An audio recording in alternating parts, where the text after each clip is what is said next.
छोलिया हो या लोबिया, सफेद चने या काले चने, सब कुछ मजेदार बने। और ईरान जंग के बीच पुतिन का बहुत बड़ा बयान सामने आया है। तीसरे विश्व युद्ध की तरफ बढ़ रही है दुनिया। ये कह रहे हैं पुतिन, ईरान अपने वैध हितों के लिए संघर्ष कर रहा है। पुतिन का ये कहना है, यानी कि ईरान की इस युद्ध में शामिल होने की वजह पर वो मुहर लगा रहे हैं कि वो वजह सही है और हम ईरान को समर्थन देते रहेंगे। ये है रूस के राष्ट्रपति व्लादिमीर पुतिन का बयान। और क्या तीसरा विश्व युद्ध तय है? वर्ल्ड वॉर 3 क्या इसके मुहाने पर खड़ी हुई है दुनिया? पुतिन का बयान देखिए, दुनिया तीसरे विश्व युद्ध की तरफ बढ़ रही है। कोई मजाक या व्यंग नहीं कर रहा हूं। संघर्षों के बढ़ने से युद्ध का दायरा बढ़ेगा। ईरान वैध हितों की खातिर जंग लड़ रहा है। संकेत क्या है? ईरान को रूस का समर्थन जारी रहेगा। ईरान जंग में अमेरिका शामिल न हो, अमेरिका ईरान पर हमले न करे। और इसमें आगे क्या हो सकता है? अगर अमेरिका हमला करेगा तो जंग में उतर सकता है रूस, और रूस के उतरते ही इस जंग का दायरा बहुत ज्यादा बढ़ जाएगा।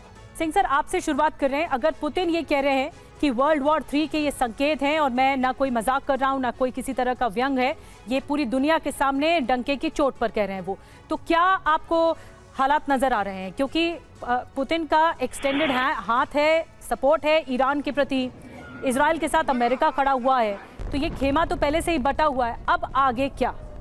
देखिए निधि, इस समय अगर हम देखें विश्व में सेंटर ऑफ ग्रेविटी 2-3 जगह में है, अलग अलग कॉन्टिनेंट में मैं कहूँगा। एक तो यूरोप में जहाँ पुतिन खुद बोल रहा है उसकी यूक्रेन के अंदर नेटो के साथ भी लड़ाई है, वो बहुत ज़्यादा संकट है वहाँ पे, न्यूक्लियर वॉर वहाँ पे भी हो सकती है और पुतिन धमकी भी देता रहा है। दूसरा यही है मिडल ईस्ट और वेस्ट एशिया में, ये भी बहुत संकट का मामला है। और तीसरा इस समय जो चुप है वो है ताइवान का एरिया। सो ये 3 सेंटर ऑफ ग्रेविटीज़ हैं विश्व में इस समय जो कि न्यूक्लियर वॉर आउटब्रेक हो सकती है। पर मेरे मुताबिक, मेरी एप्रिसिएशन के मुताबिक नन्यूक्लियर वॉर होने का चांस बहुत कम है। 60 to 70% मैं बोलूँगा नो। क्यों?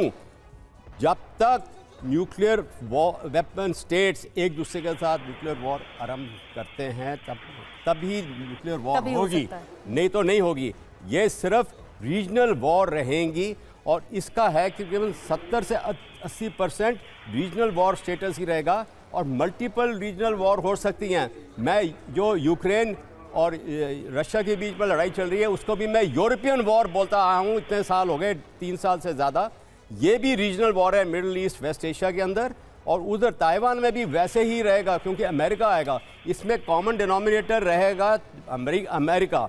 रशिया का इसके अंदर कूदना इस लड़ाई के अंदर मैं समझता हूँ असंभव रहेगा क्योंकि वो अपने आप बिल्कुल सर यूक्रेन में संभाल ले। ये मुझे लगता है फौरी तौर पर फिलहाल तो पुतिन ने खुद इनकार कर दिया है कि वो सीधे तौर पर इस जंग में शामिल होंगे। अब छोलिया हो या लोबिया, सफेद चने या काले चने, सब कुछ मजेदार बने।